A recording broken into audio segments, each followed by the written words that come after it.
So this is Emmanuelle too. In French it's called something that I'm not even going to attempt to say, but apparently it means the anti-virgin. Her hair is an improvement, but the music isn't, and I'm sorry to say, neither is the film. Oh dear.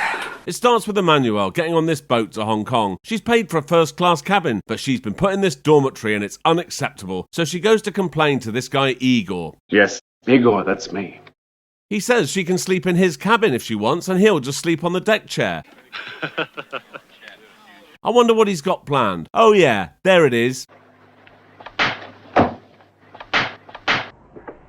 He still tells her his cabin is free though. Cut to Emmanuelle in her dorm, and yeah, it's pretty rank. Nobody else seems to be wearing anything, and if they are, it's just bra and pants. This woman in the bunk next to her tells her that she was raped at boarding school by 3 Filipino women. It felt good.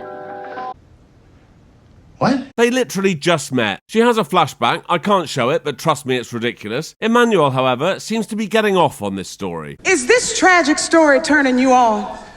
And then they bang. They're here in Hong Kong now, and she's back with her husband, John. He has a new house and a new set of servants, one of whom is shaving him while he's blindfolded. So Emmanuelle takes over. Emmanuelle? This guy Chris is staying at the house for a few days. He's an aviator apparently, so he sleeps with a propeller. Of course.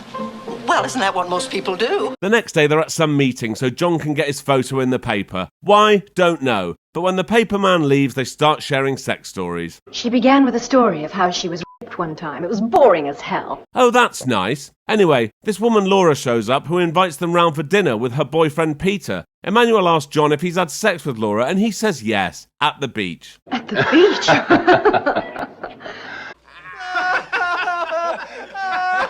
Then they go home and bang. We're already about a third of the way through this film now, and nothing has actually happened. It's almost as if the story has somewhat taken a back seat to the sex scenes. Emmanuelle doesn't want to go to Laura and Peter's tonight, but they're going anyway, so she takes Chris with her to buy a new dress. She tells Chris she thinks he's sexy. He doesn't believe her, so he asks a passerby. Hey, you think I'm sexy? Are you looking for a fight, sir? They end up in a magic shop, and Emmanuelle agrees to get acupuncture done upstairs. For some reason, the acupuncture makes her think about sex. Does this happen? Let me know in the comments. I've never had acupuncture, but I can't imagine this is one of the benefits. Right, this has turned into something else now. She's getting stuck into herself with acupuncture needles hanging out of her face, and Chris is just watching.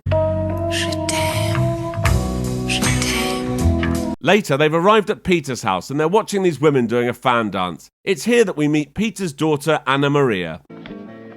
Yes, that's the little idiot over there. Back at home, Chris is playing with his propeller in the garden. John turns up and tells Chris the police have been asking about him, but we don't know why. And we never find out. Emmanuelle has come to see Anna Maria do her ballet lesson, but she doesn't watch. No, she just goes snooping around the office. The instructor comes in and finds Emmanuelle bent over watching some film thing. So they bang, obviously, before Emmanuelle and Anna Maria go for tea and talk about sex, obviously. Emmanuelle discovers that Anna Maria is a virgin and makes it her mission to sort that out. Later at a polo match, Emmanuelle gets a call, and while she's there, a guy comes into the changing room covered in tattoos. Without saying a word, Emmanuelle walks up and starts touching him, and then they bang. Now John is explaining to Anna Marie that he's fine with the deal he and Emmanuelle have about shagging everyone. They've done this so many times already. He's explained it to everyone.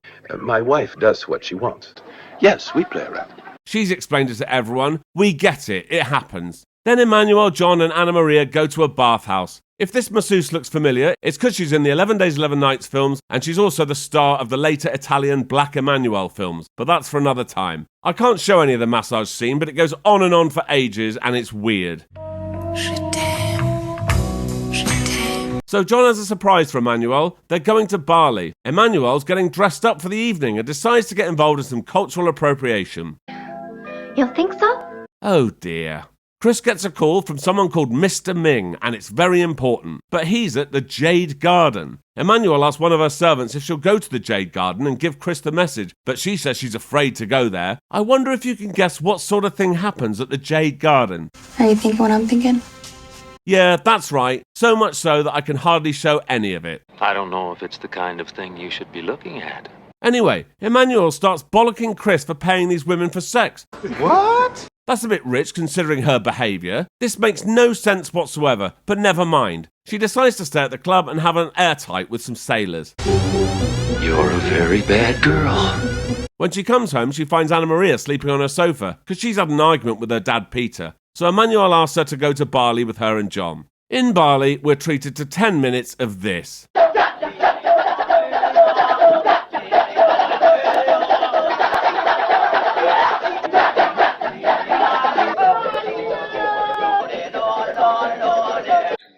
Do me a favour.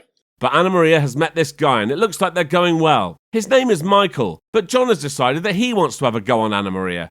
Of course. So Emmanuelle sets it up and the three of them bang. That's the end of the film. What? The last one was bad, but this time they didn't even pretend there was a story. If the next one isn't any better, I'm going to have to abandon this franchise. Until next time. Thank you for watching. If you enjoyed this, please like and subscribe and check out this other video. Thank you.